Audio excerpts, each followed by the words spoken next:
안녕하세요. 저는 올해 70이 간 넘어선 할머니입니다. 제 나이 또래의 여성분들은 할머니라는 말을 싫어한다고 요즘은 여사님이라는 말이 유행이라고 하죠. 하지만 저는 손자, 손녀들이 너무 좋아서 그 애들한테서 할머니라고 불리는 게 전혀 싫지 않답니다. 여러분들에게 제 가족을 좀 소개해 드릴까 해요.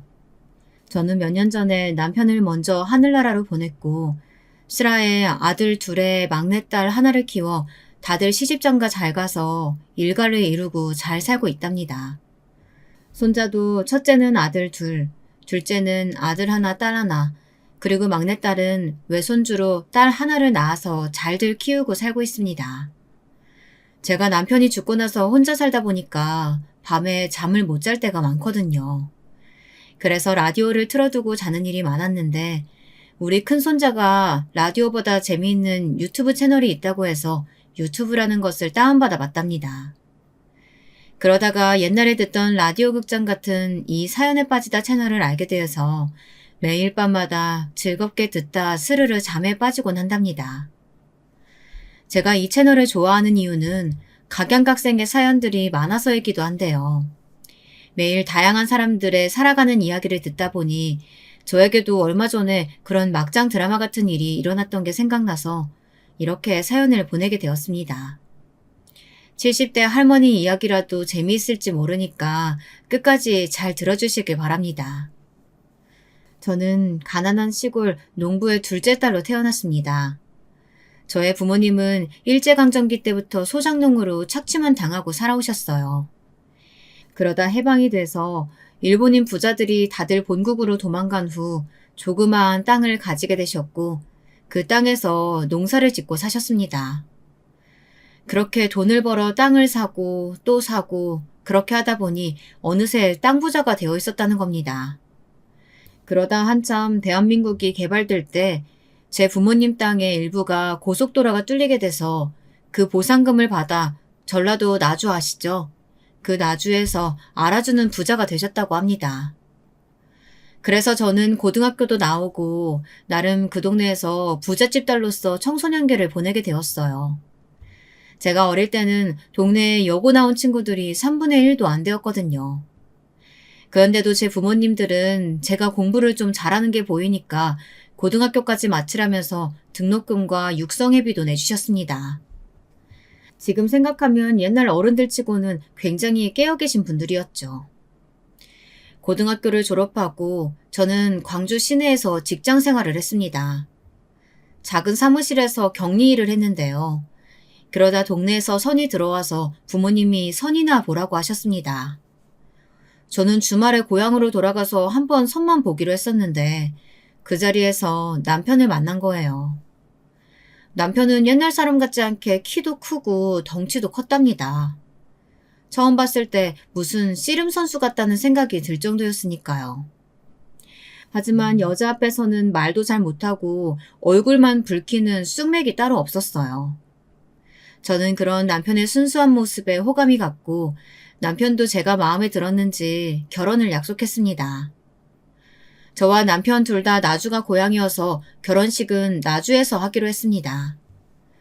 그리고 저는 결혼한 후 짧은 직장 생활을 마치고 남편의 직장을 따라 전주로 이사를 했습니다. 남편은 나주에서 작은 전자기기를 만드는 공장의 공장장이었는데요. 그 시대에 공고를 나와 수리공부터 시작해 조립, 검사 등 착실하게 경력을 쌓아 공장장이 된 것이었어요. 젊은 나이에 출세했다고 시어머니가 굉장히 남편을 자랑스러워 하셨습니다. 시댁 어른들도 나주분들이시고 친정이랑 같은 동네에서 농사를 짓고 사시니 주말엔 거의 우리 집 아니면 시댁에 가서 농사일을 돕게 되었습니다. 저희 시댁 어른들은 지금은 물론 다들 돌아가셨지만 드라마에 나오는 못된 시어머니도 아니셨고 무척 순박한 분들이었어요. 워낙에 땅밖에 모르고 농사만 짓고 살아오신 분들이라 누굴 속일 줄도 모르고 며느리들한테 싫은 소리도 한 번 안 하고 사신 분들이세요. 그러다 보니 저 역시 우리 애들이 결혼할 때도 좋은 시어머니가 되어야겠다 생각을 많이 하고 살았습니다. 그저 저희 시어머니처럼만 하자고 생각했죠. 그러면 어디 가서 며느리들한테 욕은 안 먹을 거라고 믿었으니까요. 제 남편은 전주에서 전자기기 공장을 사장님께 인수받아 사장이 되었습니다. 거기다가 우리 친정도 땅 부자이다 보니까 저는 아이들한테도 부족함 없이 뭐든 해주면서 키울 수가 있었습니다. 그래서 그런지 장남인 우리 영준이는 공부도 잘했지만 조금은 제멋대로인 아이가 되어버리고 말았습니다. 어릴 적부터 욕심이 많아서 용돈도 먹을 것도 제 동생들보다 조금이라도 더 많이 받아야 했습니다. 처음에는 장손의 장남이라고 저희 시부모님도 손자 영준이를 너무 오냐오냐 해주시곤 했죠. 만나기만 하면 용돈도 듬뿍 주시고 명절 때 다 같이 밥을 먹을 때도 영준이한테만 소고기며 갈치며 맛있는 것들로만 앞에 놓아주셨습니다. 제 둘째 아들과 딸은 시댁에 갈 때마다 그런 할머니의 모습에 불만을 가지기도 했는데요. 참 사람 좋으신 분들이긴 하지만 옛날 분들이라 그런지 장남에 대한 편애만큼은 어쩌실 수 없었던 것 같아요.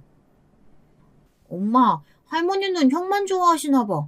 형한테만 용돈 10,000원이나 더 주고 나하고 영애한테는 딱 10,000원씩만 주셨단 말이야. 맞아. 요즘 같은 시대에 어떻게 아들, 딸, 장남 이런 걸로 차별 대우받아야 돼? 나 너무 억울해. 다 같은 손자, 손녀지. 나 이럴 때는 정말 할머니 싫어지려고 해. 그렇게 시댁에 갔다 오는 날엔 제 둘째 아들이랑 딸에게 어김없이 불평불만을 들어야만 했어요. 저는 큰애 몰래 둘째와 딸에게 용돈을 더 주면서 할머니가 일부러 그러시는 건 아니라며 참으라고 다독거리곤 했습니다. 그 후로도 세월은 빠르게 흐르더군요. 장남 영준이는 서울에 있는 대학을 나와 서울에 사는 여자친구를 만나더니 결혼 후에도 서울서 살더라고요. 큰아들이 결혼할 때 저는 조금 서운하기도 했어요. 하지만 제가 좀 마음에 안 들더라도 아들이 사랑하는 사람을 반대하는 것만은 하고 싶지 않았기에 그냥 시원하게 보내줬습니다. 사실 제 큰며느리는 처음 만났을 때부터 저와는 마음이 맞지 않았습니다. 첫인상은 참 예쁘고 얌전하게 보였는데 처음부터 너무 거리낌 없이 저한테 엄마 엄마 하면서 반말을 하더라고요. 저는 좋게 생각해서 나한테 거리감 느끼지 않으려고 애가 저러는가 보다 생각을 하기로 했습니다. 그런데 결혼해서 사돈에게 하는 걸 보니 그냥 말투 자체가 제 부모님에게도 반말을 하더라고요. 결혼하고 큰아들 부부가 처음으로 집에 인사를 왔는데 차려주는 밥만 먹고 손님처럼 가만히 앉아있다가 가는 걸 보니 큰며느리가 앞으로 맞이 노릇을 잘할까 걱정이 되더라고요. 저는 사부인에게 걱정스러운 마음으로 전화를 했습니다. 아유, 사부인 잘 지내셨죠? 그때 결혼식장에서 뵙고 처음 인사드리네요. 애들 신혼여행 잘 마치고 저희 집 와서 저녁 잘 먹고 갔습니다. 근데 우리 며느리가 맏며느리 노릇을 잘 할 수 있을까요? 저는 좀 걱정이 돼서요. 아이고, 감사합니다. 하루 잘 자고 갔다니 다행이네요. 그리고 우리 딸이 좀 부족한 점이 많아요. 막내딸로 자라나서 애가 천방지축 눈치가 없답니다. 제가 다 죄송하네요. 아직도 저한테 반말하고 친구같이 지내요. 그저 시어머님이 잘 가르쳐 주시고 사랑으로 품어주셨으면 좋겠네요. 내일은 애들 저희 집으로 좀 들르라고 말해뒀으니까 제가 우리 딸 만나면 잘하라고 이르겠습니다. 전화를 끊었는데도 여전히 찜찜한 마음을 떨칠 수가 없었습니다. 사부인 역시 아무것도 아니라는 듯이 넘겼는데 제가 너무 속 좁게 생각하는 걸까요? 저는 윗사람한테는 그에 맞는 대우를 해주고 받아야 한다고 생각했는데요. 제가 요즘 말로 꼰대였다는 걸까요? 그 후 저는 차례차례 둘째 아들과 막내딸을 결혼시켰습니다. 둘째 아들은 저희 집에서 얼마 떨어지지 않은 전주 시내에 살고 있었고 딸은 광주로 시집을 갔습니다. 그래서 마음만 먹으면 둘째나 셋째네 집에는 자주 갈 수 있었고 그렇게 내외하며 살지도 않았는데요. 큰아들 내외 집에 갈 때만큼은 거리감이 느껴지더라고요. 서울서 사니까 거리감이 느껴지는 것뿐이 아니었습니다. 큰며느리는 제가 어쩌다 아들 집에 한번 가보고 싶다고 말하면 그렇게 싫어하더라고요. 그리고 그 거북해하는 느낌은 큰며느리의 말투에서 다 드러나서 딱히 예의를 갖추고 말고 할 것도 없었습니다. 예, 내가 내일 오랜만에 친구들 만나러 서울 올라가는데 혹시 너희 집에서 하룻밤 지냈다 내려가도 되니? 아, 엄마, 저 내일 약속 있어요. 저도 미룰 수 없는 약속이라서 저녁 먹고 늦게 들어갈 텐데. 남편도 야근한다고 했고. 그럼 제가 그냥 현관 비밀번호 알려드릴 테니까 왔다 가시던지 마음대로 하세요. 엄마가 제가 집에 없어도 잘 있다 가실 거면 와도 되고요. 이런 식으로 말끝을 분명히 하지 않고 흐리면서 그 애는 제가 불편하다는 것을 숨기려고 하지도 않더군요. 며느리가 저렇게 말하는데 제가 마음이 불편해서 그 집에 갈 수나 있겠습니까? 저는 점점 큰아들네 집에 왕래도 안 하고 거의 남처럼 지내게 되었습니다. 그렇게 한참 무소식이 희소식이다 생각하면서 지냈습니다. 챙겨야 할 자식들이 셋이다 보니 김장을 할 때마다 거의 100포기가 넘어가는데요. 둘째 며느리랑 둘이서 하려니 너무 힘이 들더라고요. 그래도 둘째 며느리는 착하고 고분고분 자기 할도리는 하는 애였습니다. 시어머니가 불러도 거절 한 번 안 하고 지금까지 같이 김장을 해오고 있으니까요. 그래도 큰며느리네 집에 김장김치를 안 보내줄 수는 없는 노릇이니 김치는 택배로 꼬박꼬박 보내주었습니다. 그렇게 몇 년이 지난 후 저는 어처구니 없는 전화를 받았습니다. 아, 엄마, 저희 집 김치 잘 안 먹어요. 먹을 사람 없어요. 우리 애들도 김치 안 좋아하고 남편도 거의 집에서 밥 한 끼도 안 먹어요. 신혼 때부터 계속 말하고 싶었는데 엄마가 실망하실까봐 계속 참고 있었거든요. 이제 결혼한 지 10년도 됐으니까 저도 좀 할 말은 하고 살아야 속병이 안 날 것 같아서요. 이제 저희 집에 김치 택배 안 보내셔도 돼요. 뭐? 그게 무슨 소리야? 이제껏 이 시할머니랑 시할아버지가 농사 지은 걸로 받은 배추랑 고춧가루로 정성껏 담아서 보냈던 것들인데 필요가 없어? 아니 그렇게 싫었으면 처음부터 안 받는다고 하지 그랬어. 내가 네 동서랑 둘이 얼마나 힘들게 담아다 줬는데. 그러니까요. 너무 정성 들여서 하실 필요는 없다고요. 원하지 않는 친절은 친절 아닌 거 몰라요? 엄마도 연세가 그만큼 되셨으니까 눈치가 좀 있으셔야죠. 하여튼 난 할 말 다 했으니까 끊을게요. 툭 끊긴 전화기를 들고 저는 손을 부들부들 떨었습니다. 처음부터 제 김치가 마음에 안 들었다는 얘기를 어떻게 이렇게 아무렇지 않게 할 수가 있어요. 차라리 며느리 말대로 입맛에 안 맞았다고 하면 빨리 말해주었더라면 그 고생하지 않고 3, 40포기는 빼고 했겠죠. 저는 생각할수록 며느리의 마지막 말이 서운했고 화가 나더라고요. 저는 남편이 들어오기를 기다려서 오늘 있었던 며느리와의 통화 내용을 전부 말했습니다. 그리고 이렇게 덧붙였죠. 여보, 큰며느리랑 나는 정말 안 맞나 봐. 아무리 자기가 막내딸이었대도 그렇지 남의 집에 큰며느리로 왔으면 그에 맞는 행동을 해야지. 아휴, 생각할수록 화가 나네 정말. 당신은 어떻게 생각해요? 내가 나쁜 시어머니야? 잘해줘도 저 난리니 이제부터 뭐 해주고 싶지도 않아. 어떻게 며느리 성격을 하루아침에 고쳐. 당신이 좀 참고 두고 보자고. 그래도 나이 더 먹으면 철 좀 들겠지. 그냥 해달라고 하는 것만 해줘. 괜히 다른 친절 베풀지 말고. 남편은 그래도 자식이라고 며느리 편을 들더라고요. 그 말을 듣고 저는 둔해서 남편과 며칠 동안 말도 안 하고 지냈습니다. 제가 속이 좁은 사람이라 그런 건지 저는 큰아들이 제 아내 편을 들 때도 그렇고 제 남편이 큰며느리에게만은 참아보라고 얘기할 때마다 부글부글 화가 치밀었습니다. 크고 작은 큰며느리와의 불화가 있을 때마다 제 곁에는 제 편을 들어줄 사람이 없었습니다. 둘째 며느리에게 이야기하자니 동서지간에 편을 가르는 것 같아 꺼려지고 또 둘째 아들이 알면 자기 형한테 뭐라고 할 것 같아 저는 막내딸에게만 가끔 제 분한 마음을 털어놓게 되었어요. 그 못된 며느리가 이번에도 엄마 생일 때 돈만 계좌로 딱 보내고 오지도 않는다지 뭐니. 난 큰애들 손자들 너무 보고 싶은데 그걸 그렇게도 매몰차게 거절한다. 어쩌면 네 동서는 사람이 그러니? 그러게 말이야. 난 어릴 때부터 오빠도 싸가지 없다고 느꼈지만 큰언니는 더 그런 것 같아. 정말 끼리끼리 만난다고 하는 말이 딱 맞는다니까. 엄마, 내가 엄마 생신 때 우리 딸 데리고 꼭 갈게.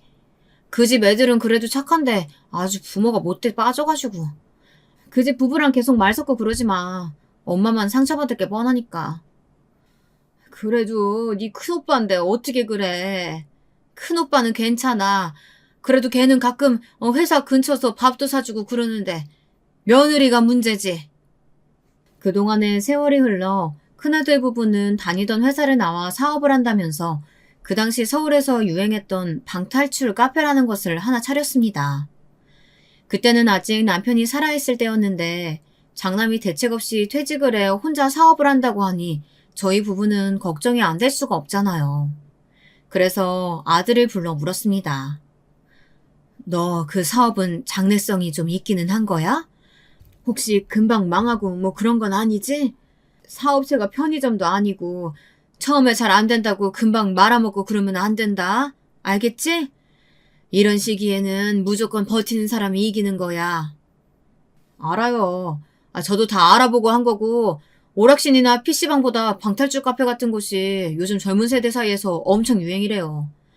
같이 동업할 사람도 구하고 있으니까 엄마 아빠는 걱정 안 하셔도 돼요.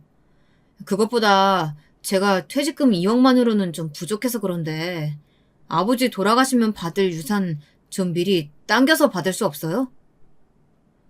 오늘 여기까지 온 게 그것 때문이구나. 내가 너한테만 미리 유산 증여하면 네 동생들은 뭐라고 생각하겠니? 받고 싶으면 네 동생들이랑 의논해서 허락 받아가지고 와. 그래야 줄 수 있지 아니면 난 못 준다. 그리고 그거 유행 지나면 어쩌려고 그래?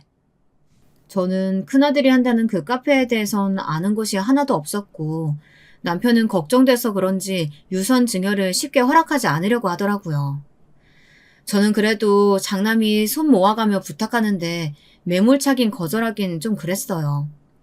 그래서 제가 따로 모아두었던 3천만 원이 들어있는 통장을 남편 몰래 큰아들에게 주었습니다. 큰아들은 저에게 우물쭈물 고맙다고 말하고는 그 돈을 넙죽 받아가지고는 뒤도 안 돌아보고 서울로 달아나듯 가버리더군요. 저는 그런 큰아들의 뒷모습을 보면서 돈을 주고도 왠지 찜찜했습니다. 그래도 부모 마음이란 게 어디 그렇습니까? 그저 자나깨나 자식들이 잘 되기만을 바라고 있는 마음 아니겠어요? 그 카페라는 사업을 벌이고 나서부터 안 그래도 거의 시댁에 오지 않았던 큰아들과 며느리는 발길이 아예 더 뜸해졌습니다. 그 와중에 둘째 아들이 아버지의 뒤를 잇겠다고 하면서 다니던 직장을 그만두고 제 남편이 운영하던 전자기기 공장에 새로 들어와 일을 배우고 있었거든요. 장남보다 더 든든한 아들 노릇하는 둘째 아들에게 저는 더 마음이 가는 것을 어떻게 막을 수는 없었어요. 그런데다 둘째 며느리가 성격도 더 묻어나고요. 저는 그 애들을 만날 때마다 이 애들이 오히려 장남 부부였다면 얼마나 좋았을까 하고 아쉬워하곤 했답니다. 다행히 큰아들의 방탈출 카페는 유행에 따라서인지 장사가 잘 된다고 하더라고요. 하지만 특히 주말에는 돈을 더 많이 벌어들이니까 큰아들은 일주일에 한 번 쉬는 날조차 제대로 없었습니다. 그런 날들이 몇 년이 지나가고 나서 보니 큰아들은 눈에 띄게 눈밑이 검게 변해서는 건강이 안 좋아지는 것 같았습니다. 하지만 반대로 큰며느리는 피부과에 다니면서 주름 시술하고 성형까지 하면서 오히려 예전보다 더 젊어지고 예쁘게 변하는 것이 느껴지더라고요. 우리 아들이 번 돈으로 그 애가 병원비며 백화점, 피부 시술, 스파 이런 것들에 다 퍼주면서 사는 것 같았어요. 저는 큰며느리의 그런 뻔뻔한 모습에 치가 떨렸습니다. 남편이 밖에서 고생을 하면 집에서 애들 잘 키우고 집안일이라도 잘하면 좋으련만 그 애는 그런 기본적인 것도 관심이 없었으니까요. 가정주부인 큰며느리가 직장 다니는 둘째 며느리보다 더 바쁘다면서 일주일에 2번 파출부를 부른다니 제 생각엔 이해가 안 되는 일이었습니다. 신혼 때부터 그다지 마음에 차지 않았던 큰며느리는 세월이 지날수록 저와는 맞지 않고 점점 더 큰아들 부부에게 정이 떨어졌습니다. 그 와중에 공장에서 열심히 일하던 제 남편에게 사달이 생겼어요. 그 청천벽력 같은 일은 어느 날 점심때쯤 둘째 아들에게 전화가 와서 시작되었습니다. 어머니, 저 영민이에요. 큰일 났어요. 아버지 방금 쓰러지셨어요. 구급차로 전북대 병원 가 있을 테니까 어서 병원으로 와주세요. 저는 멍하니 아들의 전화를 듣기만 하고 있었습니다. 도무지 현실감이 없었어요. 아침 일찍 일어나서 밥 잘 먹고 출근한 사람이 갑자기 쓰러졌다고 하니 믿을 수가 있어야죠. 그렇게 10여 분을 아무 생각도 못하고 백지 상태로 있다가 저는 펑펑 울면서 병원으로 달려갔습니다. 응급실에서 제 남편은 링거와 호스 등을 달고 힘없이 누워있더군요. 의사는 뇌출혈이라고 했고 다행히 빨리 발견하고 처치가 되어서 수술을 하면 괜찮을 거라고 했습니다. 둘째네 부부는 수술실 앞에 와서 초조하게 수술이 끝나기만을 기다리고 있었어요. 처음에 수술만 하면 괜찮을 거라는 병원 의사의 말과는 달리 수술 자체는 7시간이나 걸렸습니다. 저는 그 시간 동안 물 한 모금도 못 마시고 긴장돼서 수술실 밖에서 그 사람에게 무슨 일이 없기를 기도하면서 보냈습니다. 둘째 며느리가 그런 저에게 밥이라도 먹고 오자며 병원 밖으로 나가기를 권했지만 저는 고개를 저으며 둘째 부부에게 너희들이나 다녀오라고 말했습니다. 결국 제 고집을 못 꺾고 그 애들만 병원 지하에 가서 식사를 하고 왔어요. 애들이 올라오자 길고 긴 시간 동안 켜져 있던 수술실 앞에 빨간불이 꺼졌습니다. 저는 땀을 닦으면서 나오는 의사를 붙잡고 간청하듯이 물었습니다.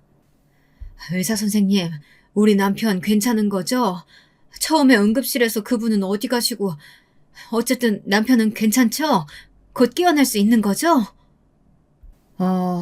괜찮다고 확실한 답을 못 드리는 것은 유감으로 생각합니다. 응급실 레지던트가 낙관적으로 본 것 같지만 출혈 부위가 약간 생각 외로 까다로워서 깨어나셔도 마비가 오래가거나 언어적 후유증이 남을 수 있어요. 의사 선생님의 말은 저를 더 깊은 나락으로 떨어뜨리는 듯 했습니다. 그래도 둘째 아들은 못 깨어난다는 말보다는 낫다고 하면서 희망을 가지자고 했어요.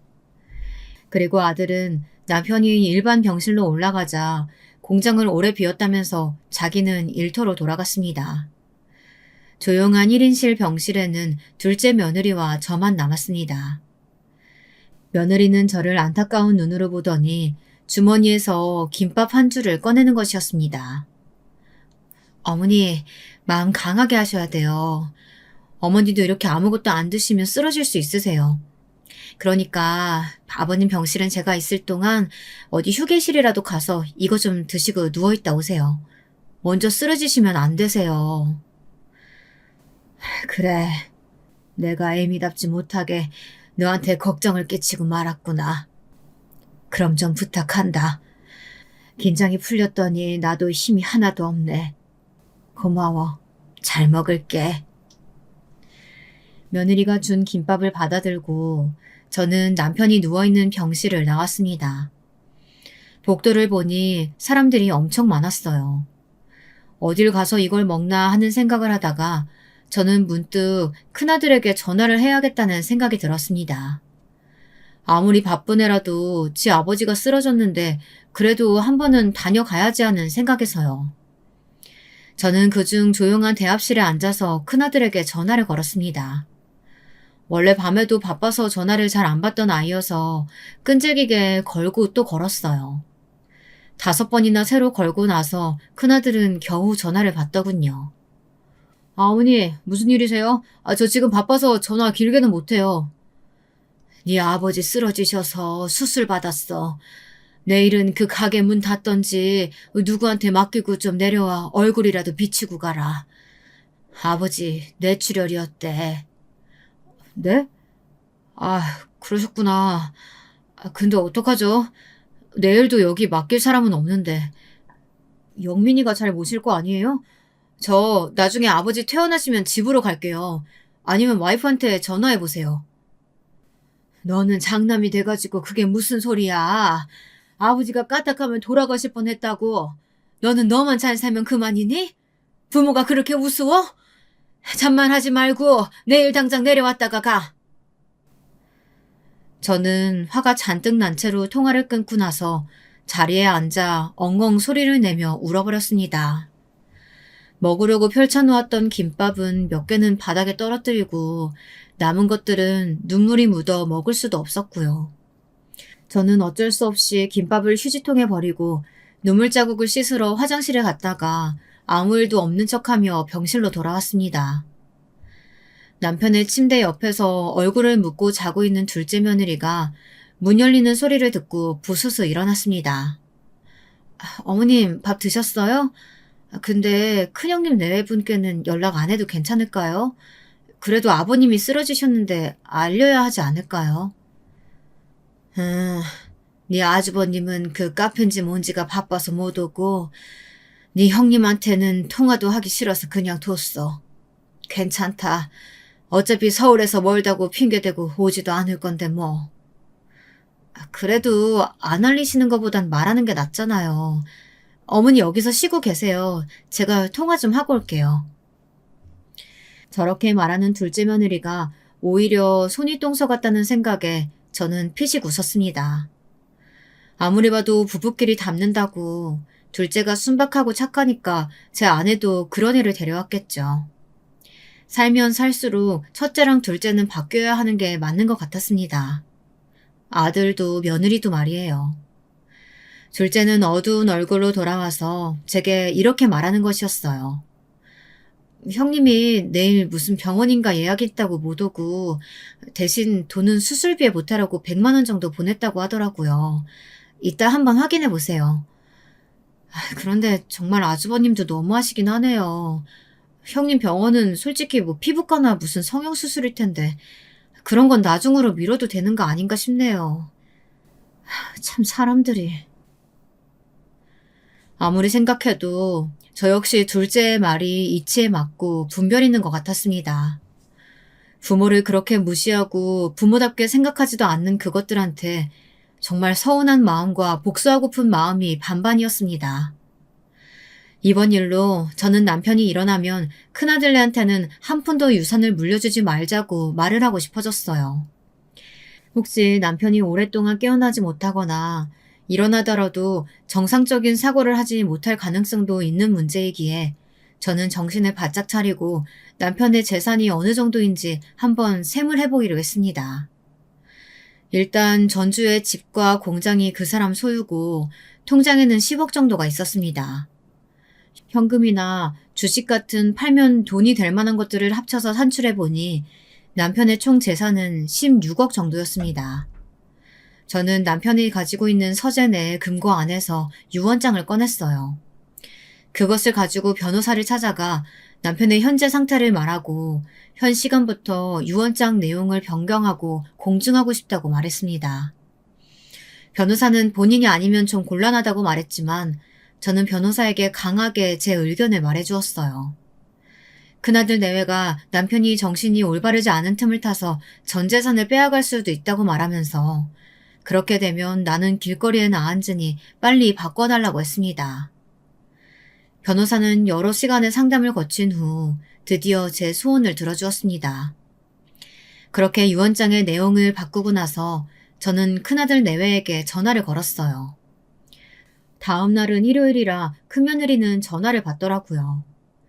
병원 시술을 하고 왔다면서 말을 오래 못한다고 미리 연막을 치는 큰며느리에게 저는 바로 본론을 이야기했습니다.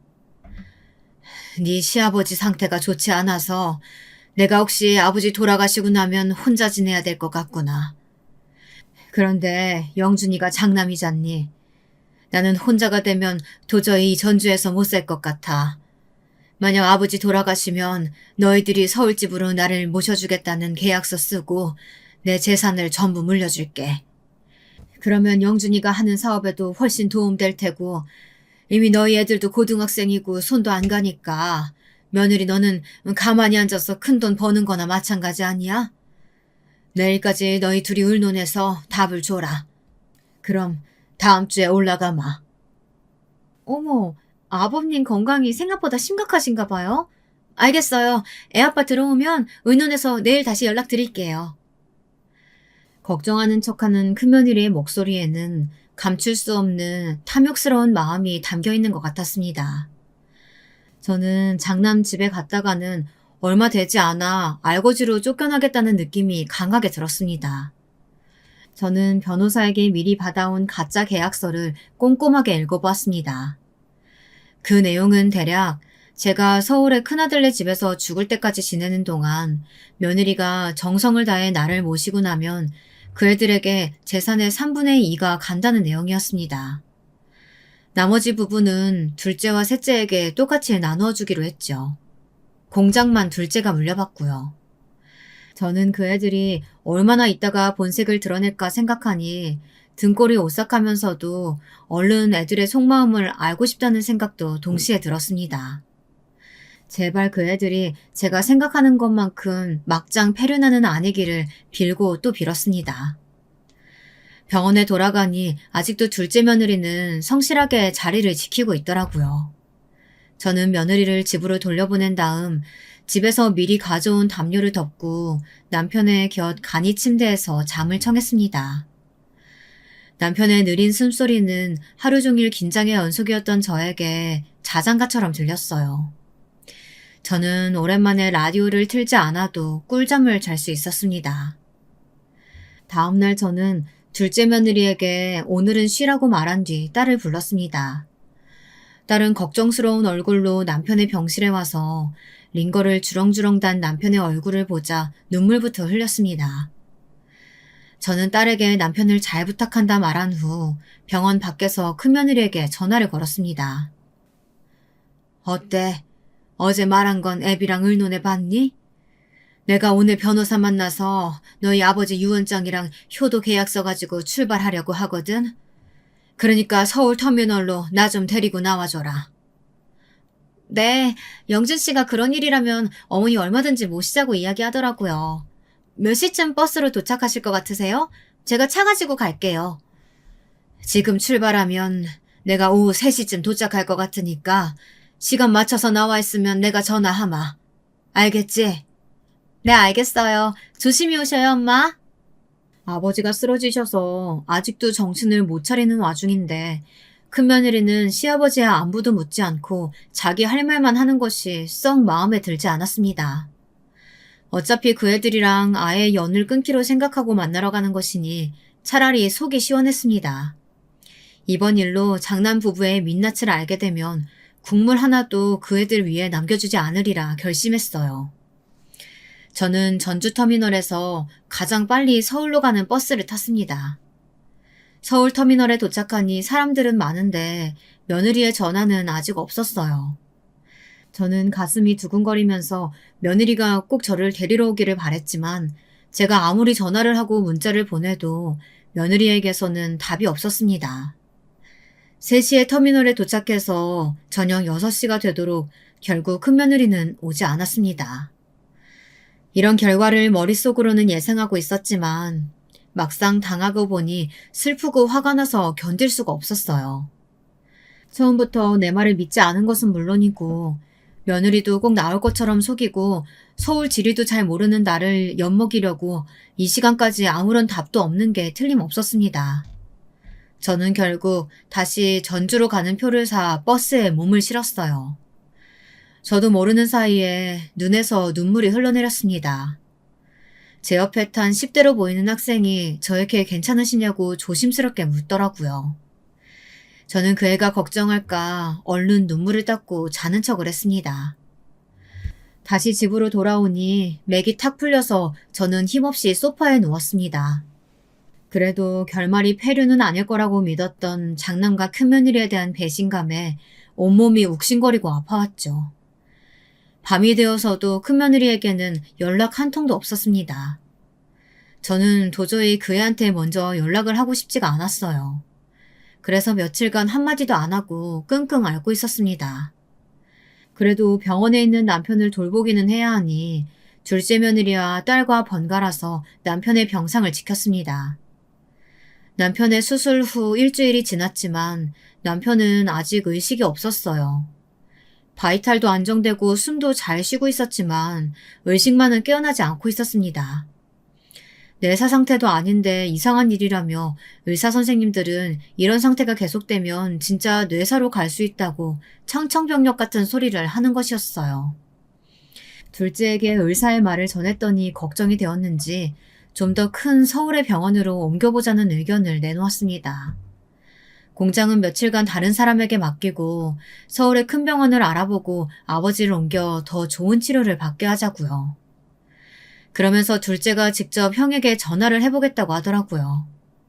저는 며칠 전 큰며느리와의 사건을 둘째 아들에게 조심스럽게 말했습니다. 뭐라고? 그런 일이 있었어요? 형 진짜 막장이네. 아버지 전북대 병원 입원하신 동안 한 번도 안 오더니 정말 엄마한테도 그런 짓을 했다고? 형수님도 정말 너무한다. 내가 엄마 도와서 같이 복수해줄게. 됐다. 복수는 무슨. 이제 걔들이랑 인연 끊으려고. 도저히 내 속으로 낳은 자식 같지도 않아. 무슨 소리야. 그런 인간일수록 한 방 먹여서 정신을 차리게 해줘야지. 내가 엄마랑 같이 형네 집으로 갈 테니까 내일 아침에 제일 좋은 옷 꺼내 입고 집에서 기다리세요. 그리고 그 다음날 둘째 아들이 검은 양복을 쫙 빼입고 어디서 났는지 5억짜리 외제차를 끌고 집으로 왔더라고요.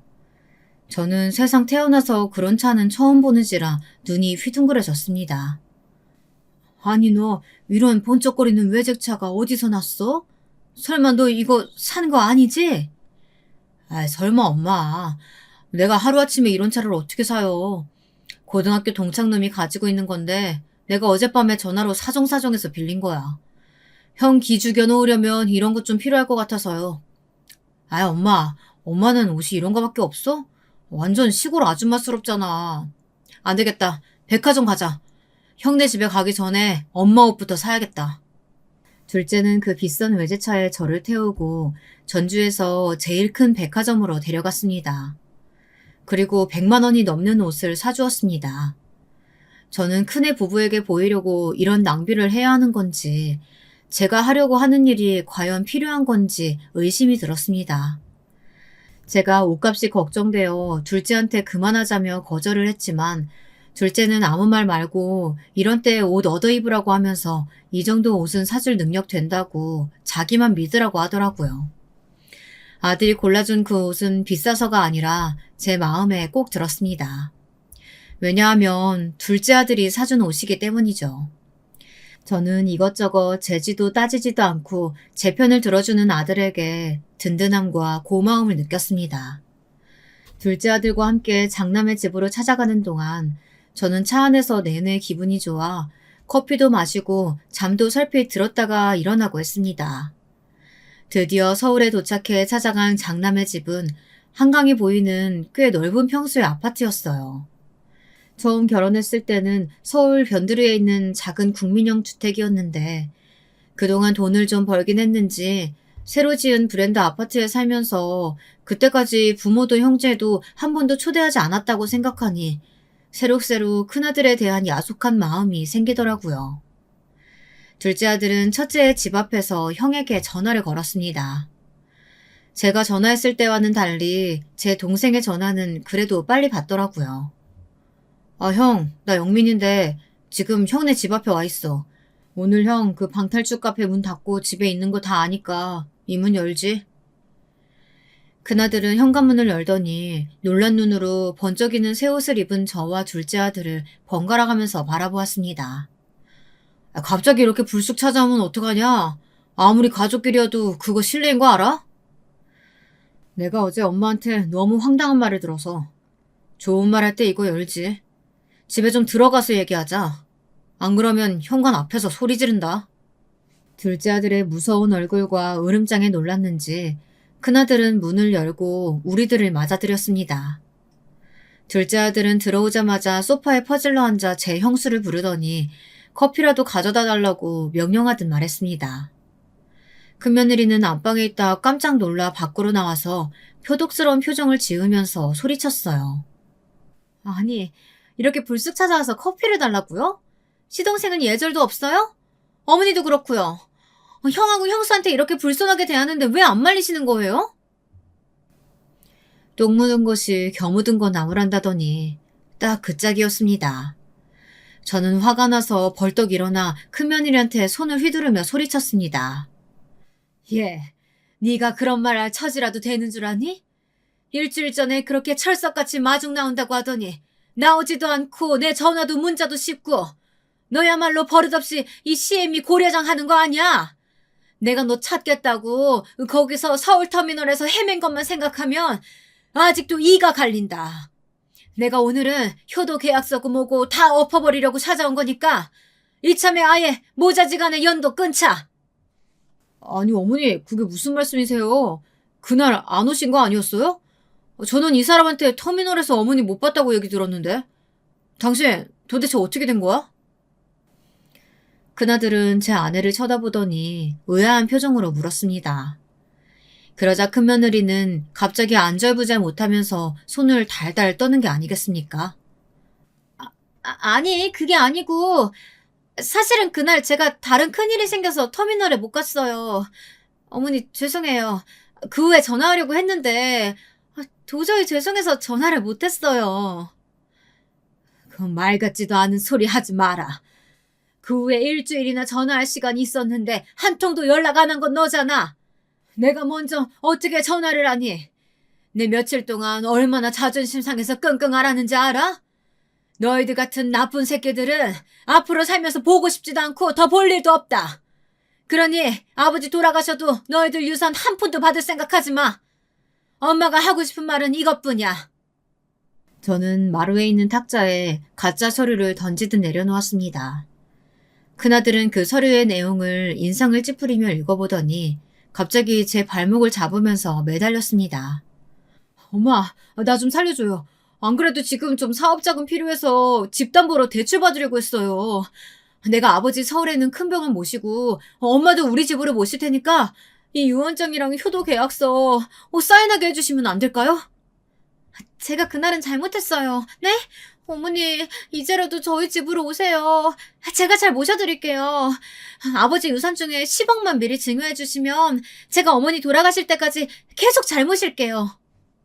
아들이 제 발목을 붙잡고 매달리자 큰며느리도 덩달아 무릎을 꿇고 두 손을 모아 싹싹 빌며 저자세로 나오는 것이었어요. 하지만 저는 이미 큰아들 부부를 믿을 수가 없었습니다. 저는 입술을 악물고 아이들에게 고개를 저었습니다. 둘째 아들 역시 큰아들에게 냉정하게 말했어요.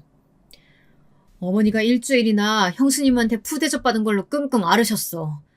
내가 엄마가 그냥 가만히 형이랑 연 끊겠다는 거 도저히 참을 수가 없어서 모시고 올라온 거야.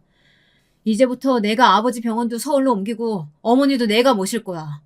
그러니까 형은 사는 동안 엄마한테 연락하지 말고 돌아가셨을 때나 오던가 해. 아니 네가 뭐라고 형한테 가르치려는 말투로 굿단 소리래.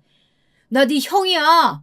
니네 집이 어머니 집하고 가까우니까 네가 전주에서 부모님 모시는 거야 당연하지. 꼭 장남만 부모 모시라는 법 있냐? 그래 형, 말 잘했네. 첫째만 부모님 모시라는 법도 없지. 그러니까 장남이라고 유산 다 받으라는 법도 없는 거야.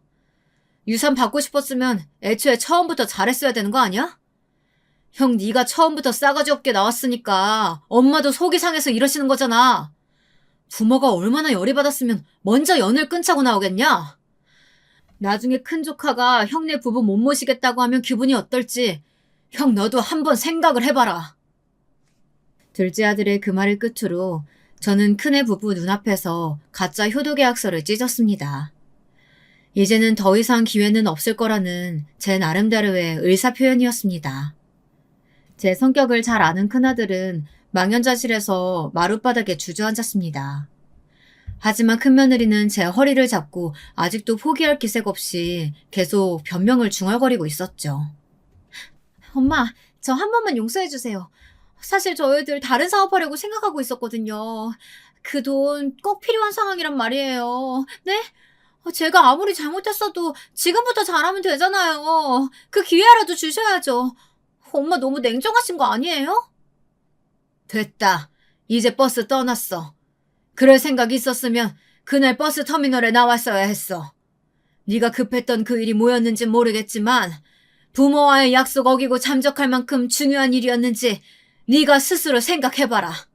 저는 제 몸에 달라붙은 며느리를 거칠게 떼어냈습니다. 그리고 둘째 아들의 손을 끌고 눈물을 흘리며 밖으로 나왔습니다. 저도 부모인지라 사업 자금에 쪼들리는 그 애들이 가엾기는 했어요. 그리고 저 자신이 초라하게 느껴지는 것이었습니다. 애초에 제가 큰며느리와 큰아들의 결혼을 나서서 강하게 반대했다면 이런 일이 없을 것 같았습니다. 모든 게 제 잘못이었을까요? 여러분들의 의견은 어떠신가요? 그렇게 장남부부의 집을 나온 저는 뒤도 안 돌아보고 집으로 돌아왔습니다. 다행히 남편은 서울의 세브란스 병원으로 옮겨진 후 이틀 만에 의식을 되찾았어요. 그동안 저는 둘째 부부와 호텔방을 하나 잡아 번갈아 투숙하면서 남편의 병간호를 했습니다. 남편은 의식을 찾고 난 후 일주일 만에 어눌하게나마 말을 하게 되었고 오른손과 다리에 마비는 왔지만 재활훈련을 하면서 퇴원해도 된다는 진단을 받아 전주에 내려갈 수 있게 되었습니다. 남편이 서울 세브란스에 입원해 있는 동안 큰며느리는 제가 오지 말래도 매일 와서 아버님을 돌보겠다. 그러니 유언장 내용을 좀 고쳐달라 이렇게 간청을 했어요. 하지만 저는 얼른 썩 꺼지라고 화를 내면서 며느리를 쫓아냈습니다. 그 모습을 보더니 퇴원을 하고 집으로 돌아간 날 남편이 제게 물었습니다. 아니, 어떻게 큰애 부부한테 그렇게 매몰차게 알 수가 있어? 당신 무슨 일 있었나? 내가 아픈 동안에 애들이랑 다퉜어? 말도 마요. 난 그 애들 이제 자식 취급도 안 하니까. 당신이 전북대병원에서 못 깨어날 때 걔네들 하루도 면회조차 안 왔어. 그러다가 내가 당신 재산 얼마라고 공개하니까 그때서야 모신다는 둥 집으로 오시라는 둥 이러면서 안면이 싹 바뀌잖아. 돈 때문에 부모 모시려는 그런 것들은 이제 내 아들도 며느리도 아니야. 제 말을 듣고 남편도 고개를 끄덕이면서 자기가 죽은 다음에라도 유산 꼭 지키고 있으라고 하더라고요. 첫째는 물론이고 사람이 언제 어떻게 바뀔지 모르는 거라고 하면서 말이죠.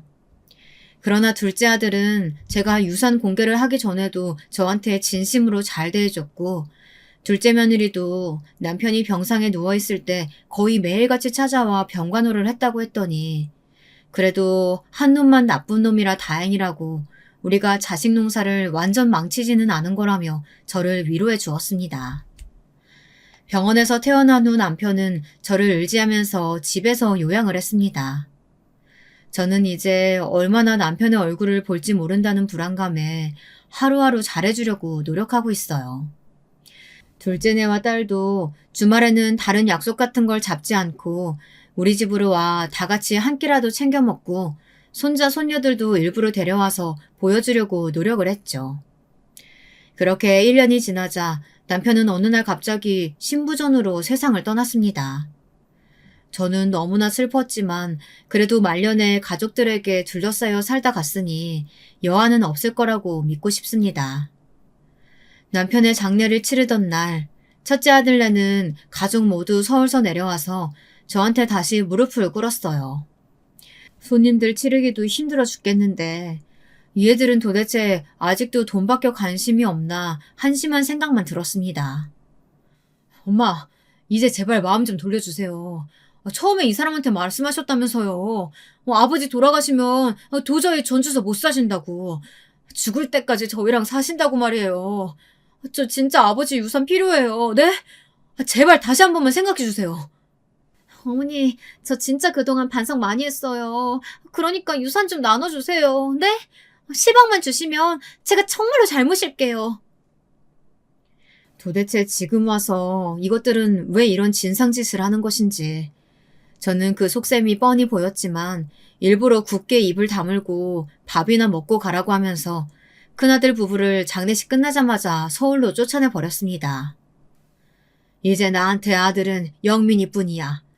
그런 줄 알면 이제 그만 미련 끊고 너희들이나 잘 살아. 나 서울 가서 네 와이프랑 같이 살면 화병 나서 제명에 못 살 것 같으니까. 이 엄마 오래 살길 바란다면 그냥 너희들끼리 잘 살고 다시는 찾아오지 마라.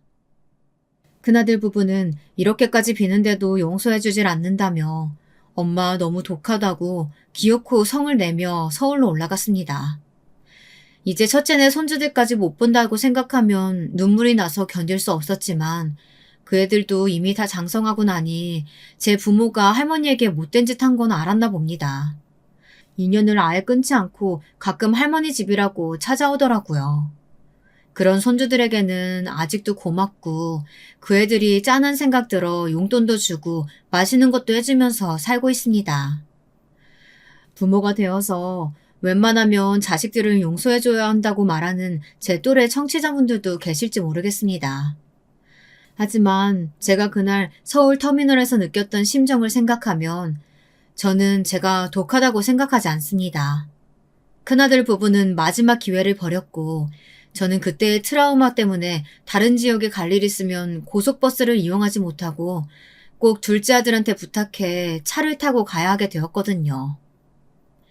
오늘 제 이야기는 여기까지 하겠습니다. 여러분, 막장 드라마 같은 제 인생 이야기 어떻게 들으셨는지 궁금합니다. 제게 앞으로 소원이 있다면 둘째 아들, 딸내 식구들과 오래 왕래하면서 사이좋게 살아가는 것이고요. 그 배은망덕한 첫째 아들내는 자력으로 살아남을 테죠. 더 이상 신경 쓰고 싶지 않습니다.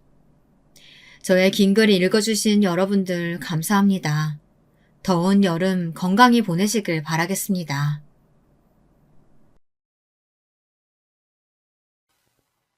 안녕하세요. 저는 막 70대에 접어든 대한민국의 남자입니다. 오늘 사연을 쓰게 된 것은 여러분들의 이야기를 듣다 보니 저도 제 딸아이에게 일어났던 지옥 같던 일과 그 속풀이를 하게 된 에피소드를 말씀드리고 싶어서입니다. 저는 보수적인 산골 마을에서 태어났습니다. 저희 부모님은 농사를 지으셨어요. 제가 살던 집 뒷뜰에는 감나무가 있었고 아버지는 소를 한 마리 데리고 벼농사를 지어 생계를 꾸리셨죠. 젊은 시절에 면사무소에서 근무를 하시다가 그만두시고 가업이었던 농사를 이으셨다고 하는데 저는 6남매 중 둘째로 위로 누나가 있었기에 장남으로 집안의 기대를 받으며 자랐습니다. 공부를 곧잘 했기 때문에 고등학교까지 무사히 마쳤고 학력고사 성적이 좋아 인근 큰 도시의 유명한 국립대 경영학과를 가게 되었습니다. 사실은 서울의 유명한 사립대 경영학과도 갈 수 있는 성적이었지만 부모님께서 동생들도 많은데 서울에 보내기는 형편이 힘들다고 하셔서 어느 정도 타협을 하게 된 것이죠. 그렇게 국립대 경영학과를 졸업하고 저는 고향 부근 1시간 거리 정도 지역의 은행에 취직을 하게 되었습니다. 막 사회 초년생이었던 시기 새내기 은행원이었던 저는 업무를 실수해서 허둥대기도 하고 부모님을 떠나 지내는 타지 생활이 힘들기도 하여 취직하고 1년 동안은 굉장히 마음이 불안정했어요. 그런데 그런 저를 살뜰히 챙겨주는 여직원이 있었습니다. 비록 고졸로 은행 창구 일을 하는 친구였지만 항상 깔끔한 옷차림에 성실하고 부지런한 직원이었어요. 아침마다 저에게 미소를 지으며 인사를 하는 그 친구를 보면서 저는 점차 호감을 가지게 되었죠. 자판기 커피를 함께 마시며 이것저것 물어보니 시골에 형제가 많다 보니 고등학교를 졸업하고 은행에 취직하게 되었다고 했습니다. 저희 때는 여자들이 대학까지 마치는 경우는 흔치 않기도 했고요. 저는 그 아가씨와 결국 연애를 하고 부모님의 반대를 무릅쓰고 결혼하여 이듬해 예쁜 딸을 낳았습니다. 아내는 아기를 낳고 일을 그만두었는데 아기를 낳을 때 피를 많이 흘려서 수혈을 받은지라 산후조리를 한다고 했지만 항상 피곤해하고 기력이 없어 했습니다. 저는 아내가 잘 쉴 수 있도록 보살폈지만 결국은 신장에 이상이 생겨 아내는 그 힘들다는 투석을 하게 되었죠. 저는 은행 일을 하면서 아내를 살뜰히 보살폈지만 아내는 제때 신장을 이식받지 못해서 결국은 제 딸아이가 5살밖에 안 되었을 무렵 하늘의 별이 되고 말았습니다. 세월이 많이 지난 일이라 지금은 이렇게 담담하게 말하지만 그 당시에는 정말 하늘이 무너지는 것 같더군요. 황망하게 아내의 장례식을 치르는데 저도 그냥 아내를 따라 관에 들어가서 뚜껑을 닫아버리고 싶더군요. 아마 그때 제 등 뒤로 업어달라고 매달리던 딸아이가 없었다면 저는 제정신을 유지하지 못하고 우울증에 시달리다가 극단적인 선택을 했을 겁니다. 아내가 그렇게 떠나고 부모님의 도움을 받아 딸아이를 키우면서 자식을 위해서 남은 생을 다 바치겠다고 다짐했습니다. 먼저 간 아내의 몫까지 내가 엄마 아빠 몫을 다 해주리라. 우리 아이가 그늘이 없게 내가 잘 키우리라 하고 매일 아침마다 화장실 거울을 보면서 주문을 외우듯이 스스로에게 세뇌를 했던 것 같아요. 조금 커서 유치원에 간 딸아이가 아빠, 우리 엄마는 하늘나라에서 언제 와? 라고 물을 때마다 저는 눈물을 속으로 삼키면서 아주 나중에 우리가 하늘나라에 가게 되면 엄마랑 만날 수 있을 거야. 라고 말하면서 딸아이를 꼭 안아주었습니다. 그럴 때면 딸은 숨 막힌다면서 저를 타박하곤 했죠. 저는 하나밖에 없는 딸이기에 옛말 그대로 불면 날아갈까 쥐면 꺼질까 딸의 일이라면 만사 제쳐놓고 달려가는 딸바보 아빠로 살았습니다. 다행히 딸은 엄마의 부재에도 밝고 건강하게 쑥쑥 잘 커주었어요. 열심히 딸을 키우면서도 저도 은행에서 점점 직급이 올라갔습니다. 딸이 고등학생일 무렵 저는 부지점장을 달게 되었죠. 딸은 어릴 때부터 책을 많이 읽어서인지 엄마들이 신경 써서 학원도 보내고 과외도 보내는 다른 아이들 못지않게 공부를 잘했습니다. 가끔 엄마와 팔짱을 끼고 옷을 사러 가거나 목욕탕 가는 친구들을 부러워하긴 했지만요. 그럴 때면 딸은 자신은 결혼하면 꼭 딸을 낳아서 엄마랑 같이 데이트 못한 한을 풀겠다면서 저에게 웃으며 말하곤 했죠. 딸이 대학 입시를 치를 무렵에는 수시가 점점 활성화되던 시기였어요. 딸은 내신 성적이 좋았는데 마침 학교의 수시 전략을 잘 짜기로 유명한 선생님이 계셔서 본인의 성적보다 더 좋은 대학에 붙게 되었습니다. 무려 서울대 약대를요. 저는 딸이 서울대를 붙었다는 사실이 믿기지 않았습니다. 항상 전교 1등만 하던 것은 아니었고 그냥 전교에서 상위권이었는데 생활기록부며 농어촌 전용 적용지역에 집이 있었던 것 등 몇 가지 유리하게 반영된 점이 있어 가능했다고 담임선생님께서도 자랑스러워 하셨어요. 저는 딸이 우리나라에서 가장 이름난 대학에 가게 되어서 너무너무 기쁘면서도 일 때문에 제가 서울에 갈 수는 없어 혼자 보내는 것이 마음 아팠습니다. 걱정하는 저에게 딸은 씩씩하게 말하더군요. 아빠, 내가 열심히 해서 꼭 약사 돼서 아빠 호강시켜줄게요. 엄마 없이 나 키우느라 정말 고생 많았어요. 사랑해요. 저는 딸이 너무 고맙고 또 예뻤어요. 마음 같아서는 그냥 집 근처 좋은 대학을 가면 안 되냐 말리고 싶었지만 또 우리나라 최고 대학을 나온다면 딸아이의 인생은 나와는 좀 더 다르겠지 하는 생각도 들었답니다.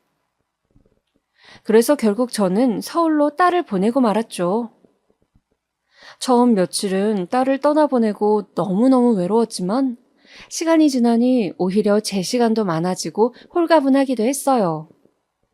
가끔 전화를 하면 딸은 딸대로 서울이라는 큰 도시의 문물을 즐기면서 새로운 세상에서 많은 것을 보고 배우고 있다고 잔뜩 신나는 목소리였습니다. 그리고 방학만 되면 신나서 제 선물을 이것저것 사들고 내려오곤 했죠.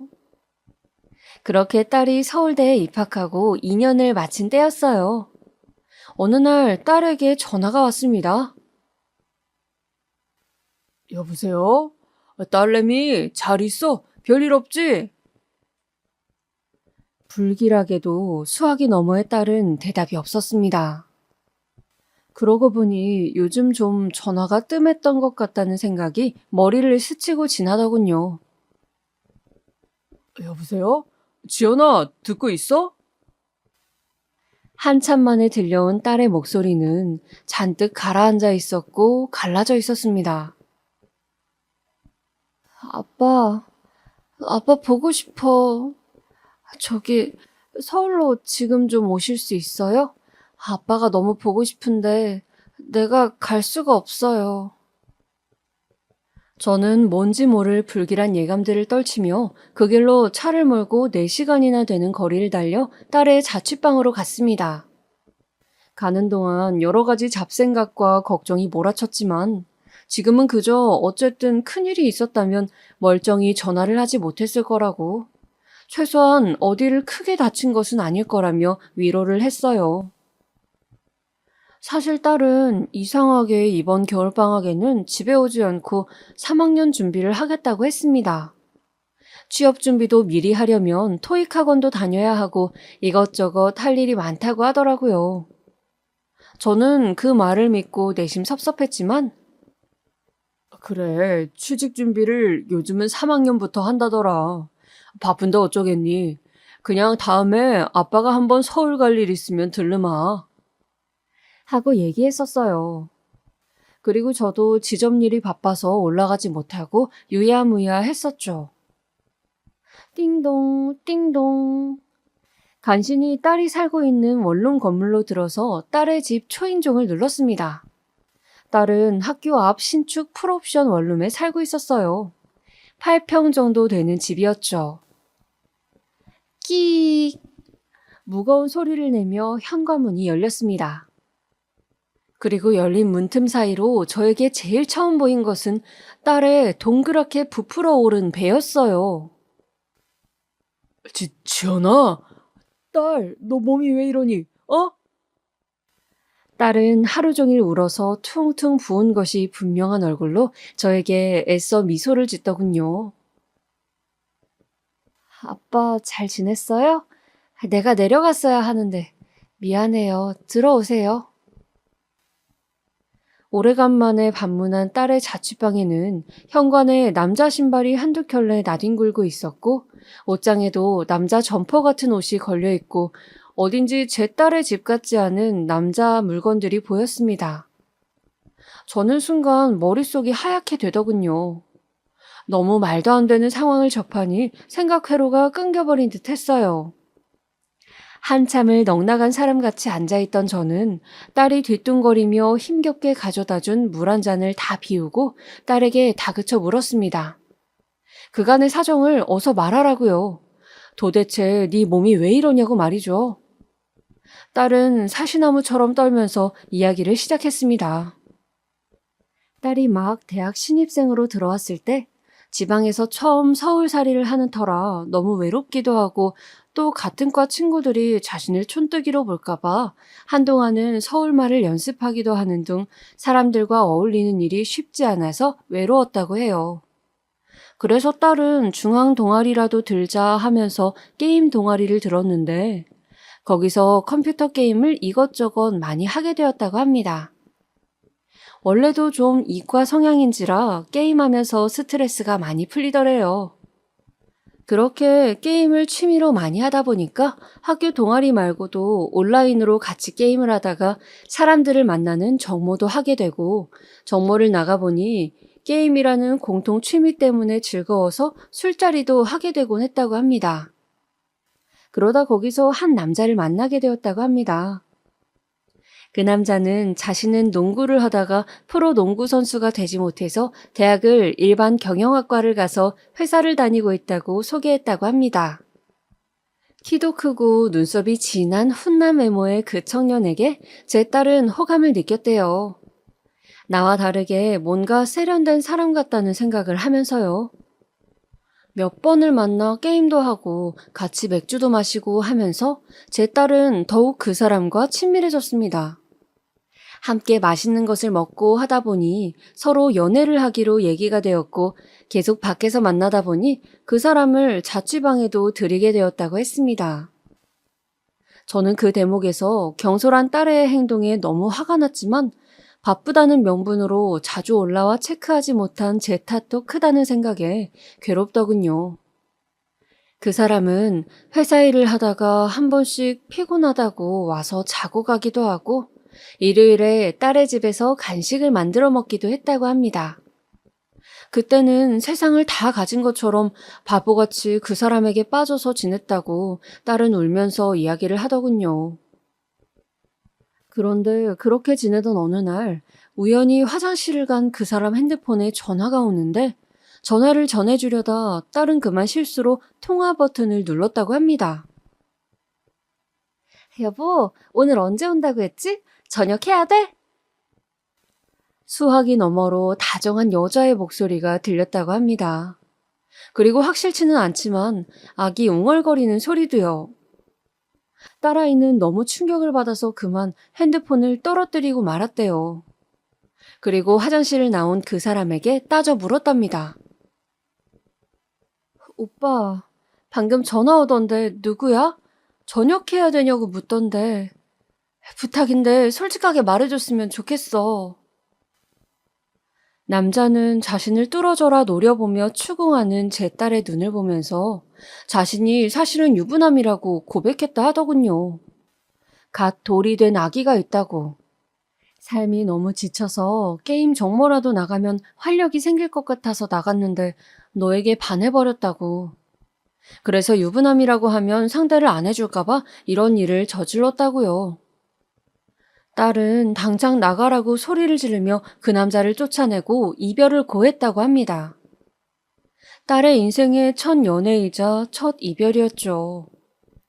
그리고 그 후로 입맛도 없고 구역질도 나는 것 같아서 한동안 식음을 전폐하다가 이상하게 그 후에는 또 입맛이 돌아서 아, 내가 실현당하고 이제 다시 회복을 하나 봐 하면서 입맛도 는 대로 먹고 싶은 것을 마음껏 먹었다고 해요. 그러다 보니 살이 5kg 이상 단기간에 확 붙으면서 뭔가 나른하고 모든 일에 기력이 딸리는 느낌이 들었다고 합니다.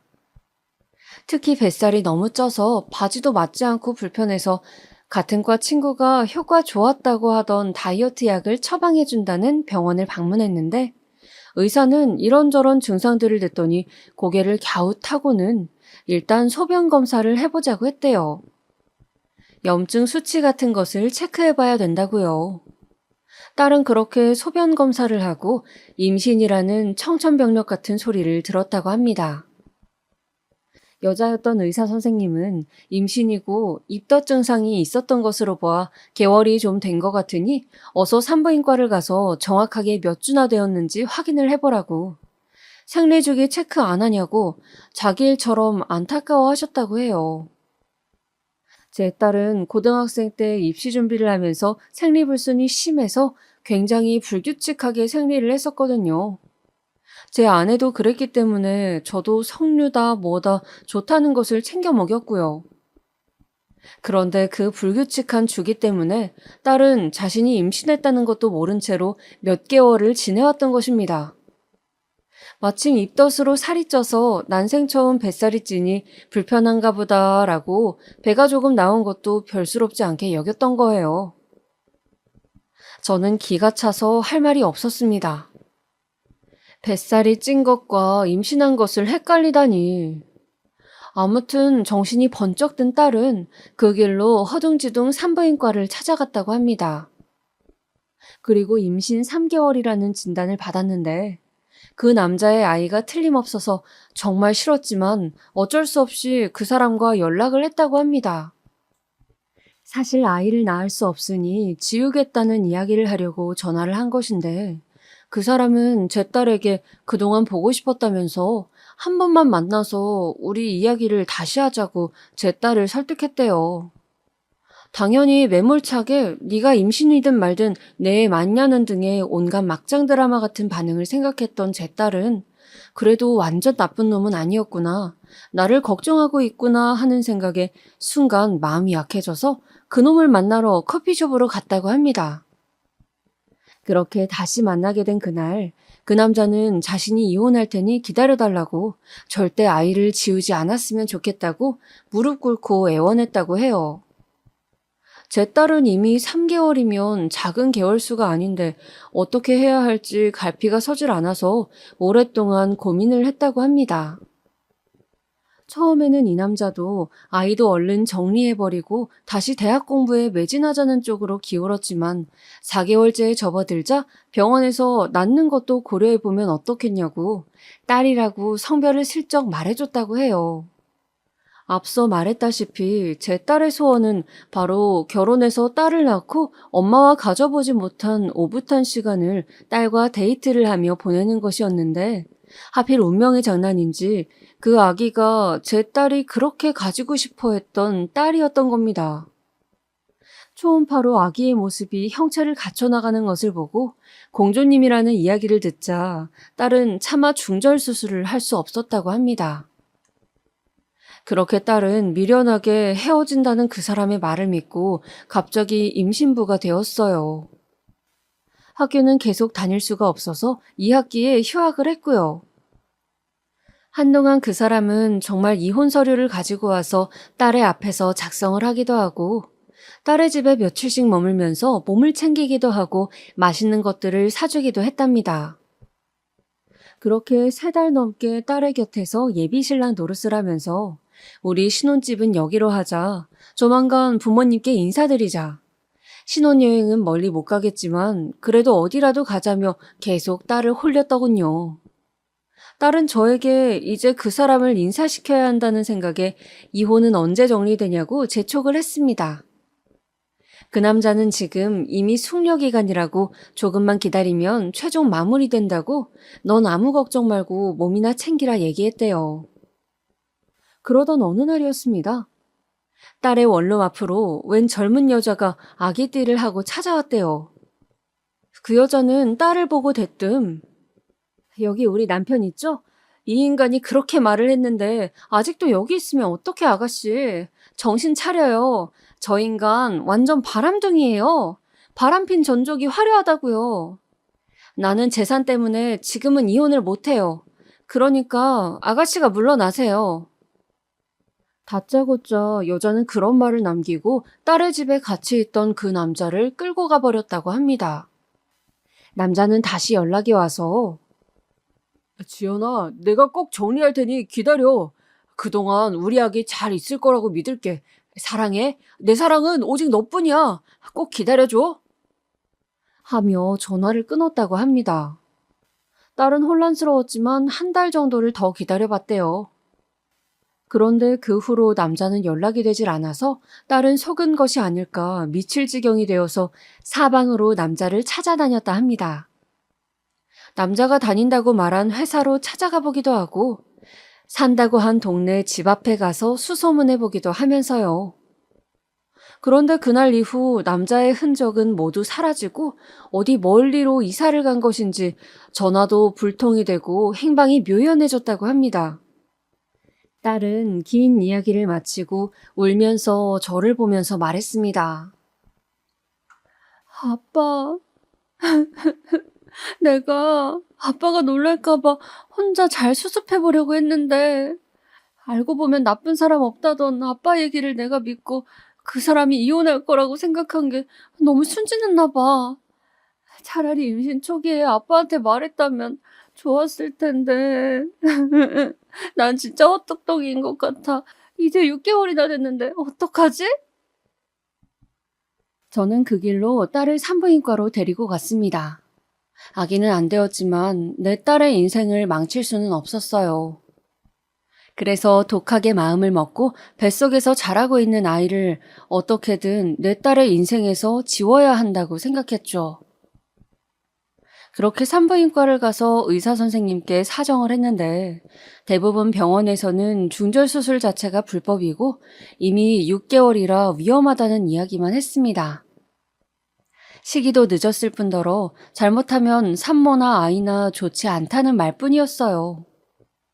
저는 필사적으로 산부인과에 전화를 걸어 사정을 이야기하였지만 대부분은 안 된다며 끊어버리더군요. 그러다가 겨우 중절수술을 해준다는 병원을 찾았습니다. 그 병원은 제가 애걸복걸하면서 딸아이의 인생이 달렸다고 매달리자 자신도 불법행위이지만 같은 부모로서 그 마음 안다고 수술을 해보자고 어렵게 말씀해 주시더군요. 그렇게 딸은 중절 수술 날짜를 간신히 잡고 병원으로 가게 되었죠. 저는 한시름 놓았다 싶었습니다.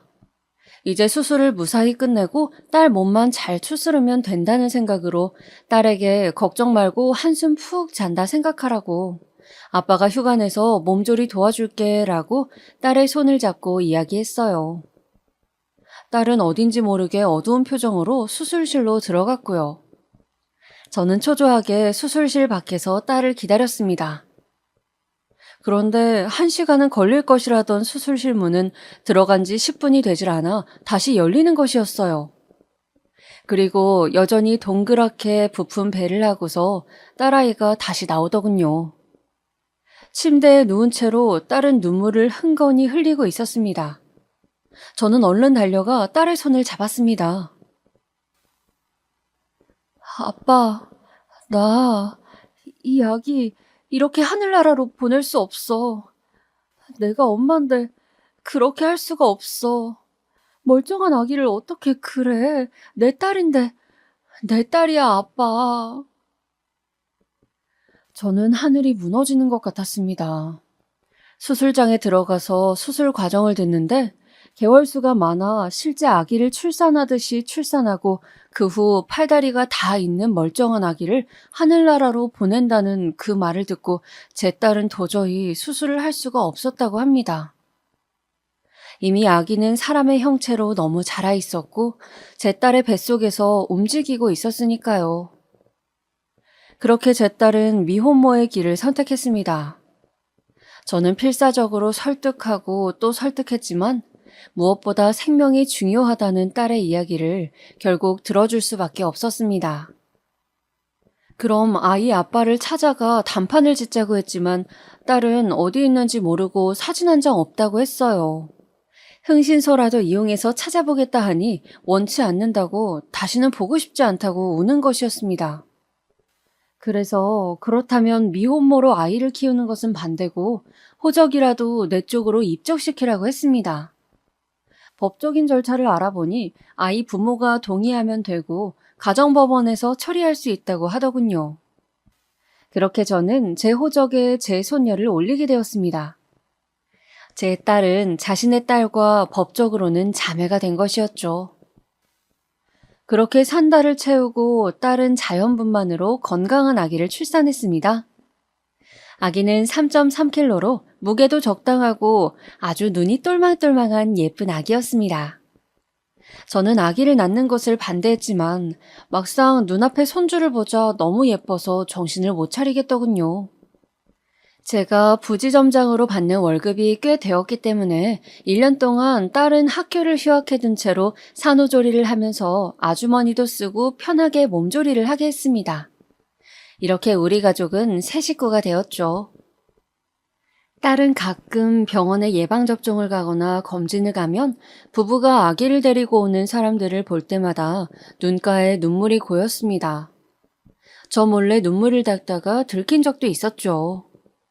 자신도 한부모 가정에서 자랐는데 딸마저 그런 신세가 되었다며 딸은 마치 수도꼭지처럼 눈물을 흘렸습니다. 저 역시 그런 딸에게 뭐라고 해줄 말이 없었습니다. 왜 그랬냐고 저야말로 딸에게 화를 내고 싶은 기분이었죠. 왜 그렇게 경솔하게 어디서 굴러먹었는지 모르는 놈에게 마음을 덜컥 줘버렸냐고. 대책 없이 그놈을 왜 기다렸냐고. 자기 몸 건사를 왜 못했냐고 말이죠. 그러나 눈물을 달고 사는 딸아이에게 더 이상 상처를 줄 수는 없었어요. 어차피 상황은 그런 말을 해서 서로 상처받지 않아도 충분히 힘들었습니다. 저는 손녀가 돌이 되고 난 후 단호하게 말했어요. 내가 아주머니 쓰면서 아기를 돌볼 테니 너는 대학에 복학하라고. 딸은 아직 아기가 돌밖에 안 되었는데 그게 말이 되냐고 했지만 저는 네가 대학을 졸업하고 얼른 직장을 잡아야 먹고 사는 문제가 해결되고 이 아기도 경제적인 문제가 해결된다고, 내가 언제까지 살아있을 것 같냐고 딸을 설득했습니다. 딸은 저의 설득에 독하게 마음을 먹고 서울로 가더군요. 그렇게 딸은 아기를 저에게 맡겨두고 주말마다 아기를 보러 오면서 힘들게 대학을 졸업했습니다. 저는 아기 봐주시는 아주머니와 또 근처에 살고 있던 누이 동생의 도움을 받아 겨우겨우 직장을 다니면서 아기를 키웠어요. 퇴근하고 돌아와 저녁 한 끼 편하게 먹을 새가 없었고, 밤중에 아기가 아파서 허둥지둥 응급실을 찾아가면서 예전 딸아이를 혼자 키우던 때 생각도 많이 나더군요. 혼자 애 키우는 게 내 팔짱가 하면서 씁쓸하게 웃기도 했습니다. 그래도 제 손녀는 너무 예뻤어요. 눈에 넣어도 안 아플 정도로요. 지쳐있는 저를 보면서 옹알이를 하고 고사리 같은 손으로 제 손가락을 꼭 쥘 때면 저는 웃을 수밖에 없었습니다. 마치 제 딸의 어린 시절을 보는 것 같았어요. 그렇게 시간이 흘러 딸은 무사히 서울대 약대를 졸업하고 서울 인근 대도시의 고용약사로 취직을 했습니다. 불행인지 다행인지 딸의 학벌과 직업이 좋아서 먹고 살 걱정은 하지 않게 되었고, 아기를 돌봐주는 분을 쓸 수 있는 형편도 되었지만 혼자서 애 돌보랴 일하랴 종종 거리는 딸이 저는 내내 안쓰럽기만 하더군요. 저도 일신에 변화가 생겼어요. 은행에서 만년 부지점장으로 있을 순 없어 퇴사를 결정하고 작은 회사를 차리게 되었습니다. 카드사 콜센터 직원들을 대기업 본사에 보내주고 관리해주는 아웃소싱 업체였어요. 아무래도 서울 부근에서 차리는 것이 맞아 저도 서울 쪽으로 이주를 하였습니다. 모두 정직원이었던 제 젊은 시절과는 달리 IMF 이후로 기업들은 자회사나 도급사를 끼고 상담 업무를 하게 되었으니까요. 저는 고졸 이상의 학력을 가진 상담 업무를 하는 직원들을 교육시키고 관리하는 회사의 대표가 되었습니다. 그렇게 우리 세 가족은 안정을 찾아갔어요. 딸애는 일이 고되어도 집에 와서 손녀의 얼굴만 보면 행복해하며 웃었습니다. 사실 유치원을 졸업하고 학교에 가고 아이가 클수록 아빠의 부재를 어떻게 설명할지, 할아버지 딸로 호적에 들어가 있는 것은 어떻게 이야기를 할지 벌써부터 걱정이 되었습니다. 손녀와 딸아이가 그런 사실이 밝혀지는 과정에서 최소한의 상처로 끝났으면 하는 것이 제 바람이었죠. 제 회사는 직원이 늘어 더 확장을 했습니다. 저는 은행 재직 시절 알던 인맥들이 있어 일을 따내기가 쉬웠고, 콜센터 직원 고용 계약을 원하는 대기업들이 많았습니다. 저는 기존의 관리자로 일을 쳐내기에는 너무 일이 과도함을 느껴서 새로 관리직을 몇 명 채용하기로 했습니다. 채용을 위해 면접을 보게 되었는데 그중 인상 깊은 친구가 있더군요. 큰 키에 사람 좋아 보이는 훈훈한 인상이었습니다. 운동선수라고 해도 좋을 정도로 덩치가 좋았어요. 물어보니 고등학교 때까지 운동선수 경력이 있다고 하더군요. 지금은 평범하게 카드사에 입사해서 일한 지 오래되었고 두 아이의 아빠로서 책임감을 가지고 일하겠다는 포부를 밝혔습니다.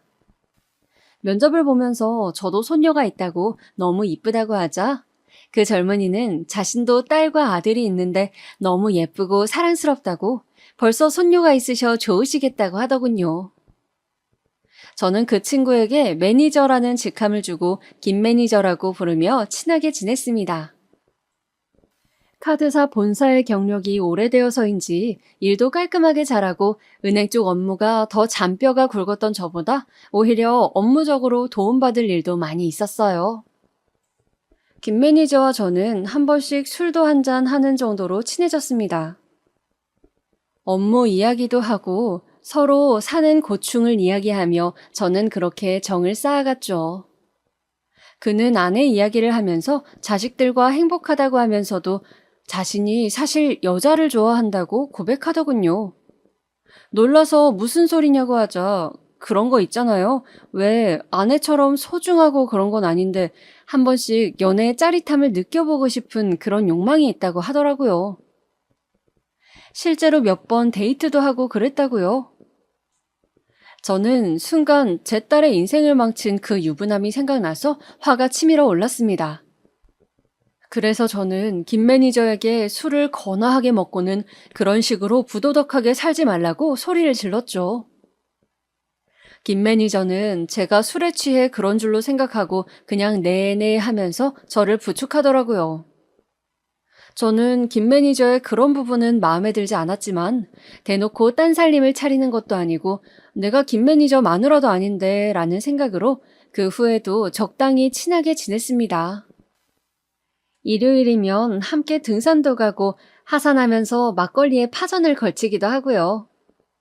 그런 시간들이 새로운 활력이 되는 것 같았어요.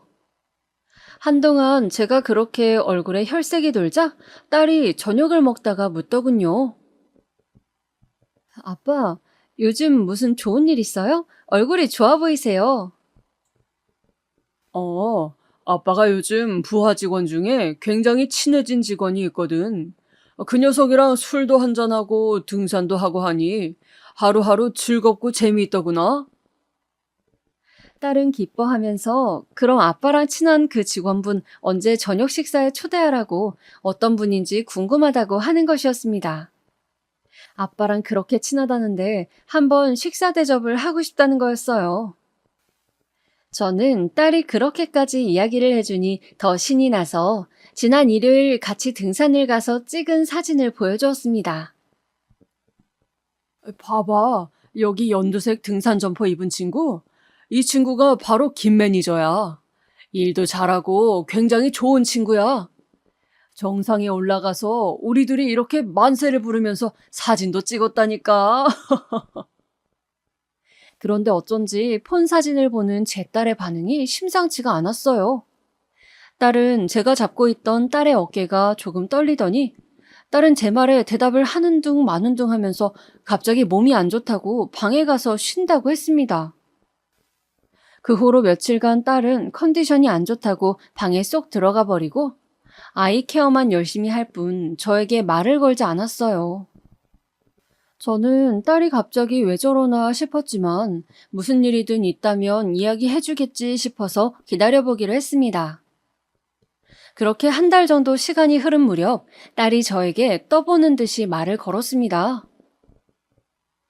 아빠, 그때 그 김 매니저라는 분하고 잘 지내고 있어? 그 친구 잘 있지. 한번 오라고 할까? 딸은 말없이 주머니에서 사진 한 방을 꺼내어 제 앞에 놓더군요. 저는 딸이 내민 사진을 들고 보았습니다. 딸과 어깨동무를 하고 환하게 웃고 있던 그 얼굴은 바로 김 매니저였습니다. 그래요.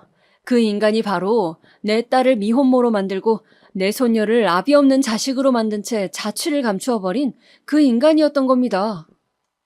저는 너무 놀라서 딸에게 이 사람이 네 남자친구였던 그 새끼냐고 사진 한 장 없다고 하지 않았냐, 이름이 뭐냐고 물었어요. 딸은 사실은 다 태워버렸지만 사진 한 장은 남겨놓았다고 아빠 폰에서 그 사람을 봤을 때 심장이 멎는 것 같았다고 하며 개명을 한 것 같다고 왜 또 내 인생에 이렇게 우연히 나타난 것인지 영문을 모르겠다며 또 눈물바람을 하는 것이었습니다. 겨우 잊으려 애쓰며 살고 있는 우리 앞에 그 자식은 또 이렇게 드라마틱하게 나타났습니다. 저는 이것이 하늘이 저에게 준 기회라 생각했어요. 복수할 기회 말이죠. 어떻게 하면 이 자식의 인생을 내 딸이 겪은 그 몇 배 이상의 고통 속으로 들어가게 할 수 있을지 궁리를 해보았습니다.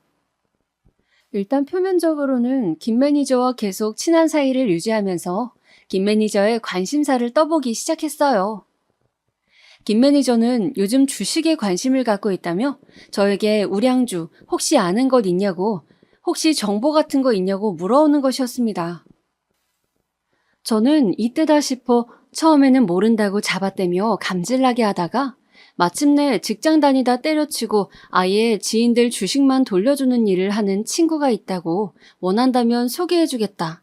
그런데 손해를 볼 수도 있으니 신중하게 생각하라고 운을 띄워놓았습니다. 실제로 그렇게 소일거리 삼아 용돈벌이를 하는 친구가 있었거든요. 그 친구는 오랜 이 바닥의 경험으로 그래프상의 지표를 보고 작전주의인지 아닌지를 기가 막히게 잘 찍어내는 친구였습니다. 큰 세력들이 작전을 들어갈 때에 따라 돈을 넣었다가 빠지기 직전에 낌새를 채고 빼는 방식으로 저와 제 주변 지인들의 재산을 꽤 불려줬죠. 저는 그 후로 김 매니저와 술을 한잔할 때마다 은근슬쩍 주식 수익률에 대한 이야기를 던졌습니다.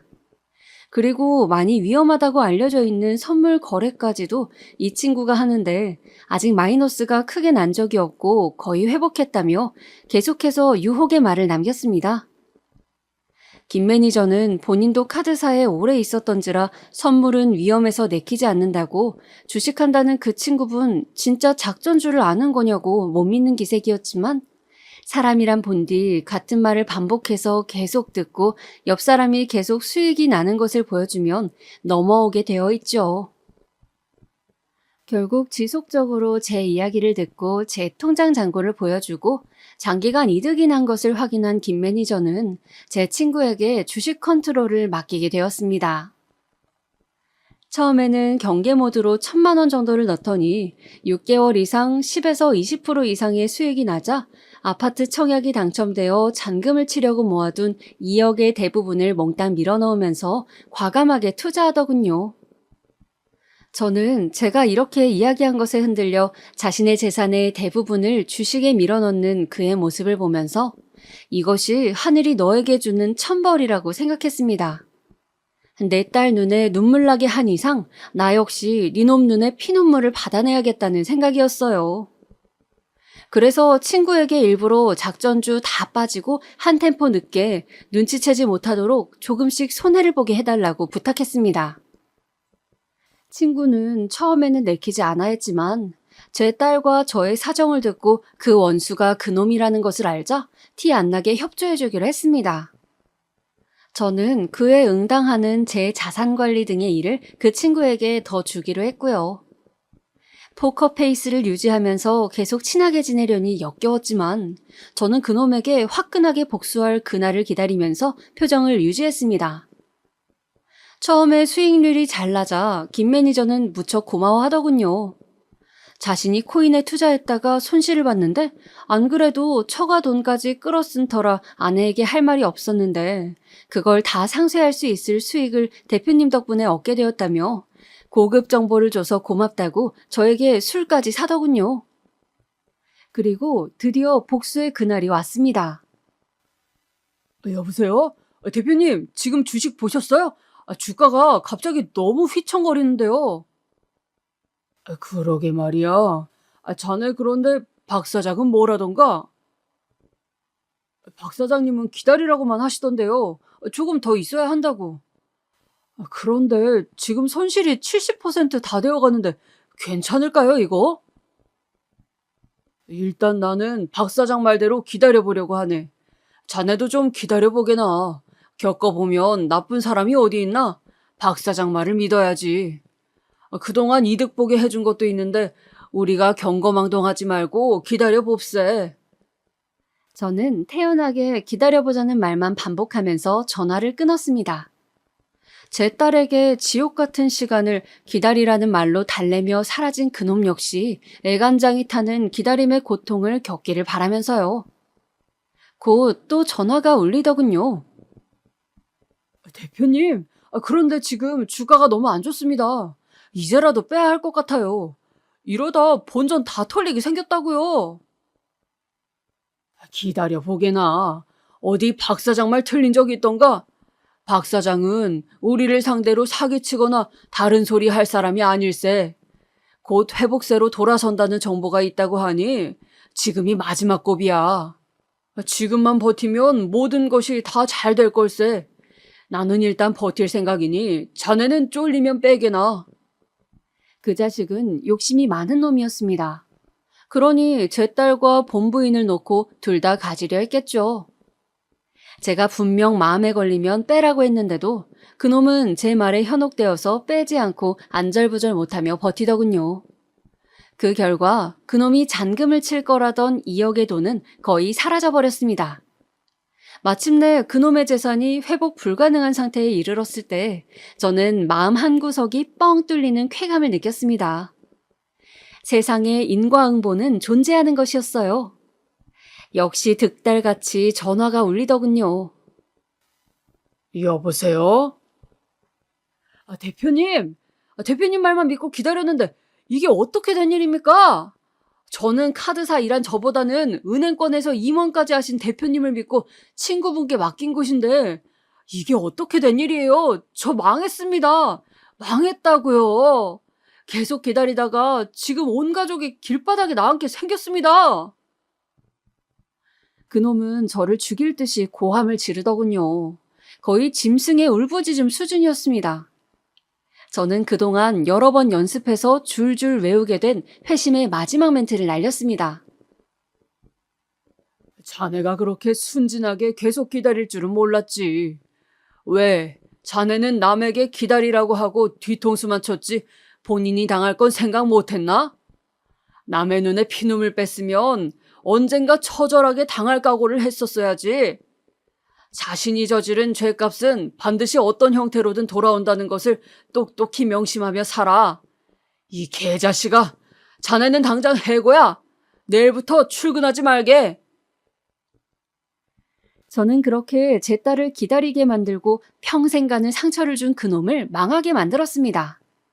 그놈은 직장을 잘리고 주식으로 돈을 날려 처음에는 저와 제 친구를 사기죄로 고소한다는 둥 날뛰었으나 나중에 내가 누구의 아빠인지 알고 포기했다고 합니다. 감히 제 앞에 나설 수도 없었겠죠. 저는 그놈이 만약 제 앞에 나타나면 감방 가는 한이 있더라도 반드시 찢어 죽이고 말겠다고 이를 갈았으나 역시 비겁한 놈답게 그냥 조용히 꼬리를 말고 사라지더군요. 그 후 금융계 쪽으로는 취직한 흔적이 없었고 집도 이사를 갔는지 서울권에서는 소식이 들려오지 않았습니다. 저는 통쾌한 복수를 끝내고 딸에게도 저의 복수를 말하지 않았습니다. 딸이 안다면 손녀의 친아빠인데 라는 생각으로 또 동정심을 품거나 괴로워할 것 같아서 말이죠. 그래서 그냥 딸에게는 사정이 있는지 이사를 간다고 하고는 직장을 그만둬 버렸다고 넌지시 말했습니다. 혹시 아이 일로 연락하고 싶은 마음이 있느냐고 물어봤죠. 딸은 그럴 생각은 없다고 단호하게 말하더군요. 그냥 다시는 그 인간이 내 주변에 나타나지 않기를 바란다고요. 그렇게 저는 딸과 손녀에게 영원히 말할 수 없는 비밀을 가슴에 품고 오늘도 살아가고 있습니다. 그날 이후 제 좌우명은 인과응보가 되었네요. 비교적 편안한 노후를 보내고 있는 요즘 저는 누구에게라도 작은 죄도 짓지 않으려 애쓰며 삽니다. 반드시 잘못한 만큼 돌아온다는 것을 저는 믿고 있기 때문이죠.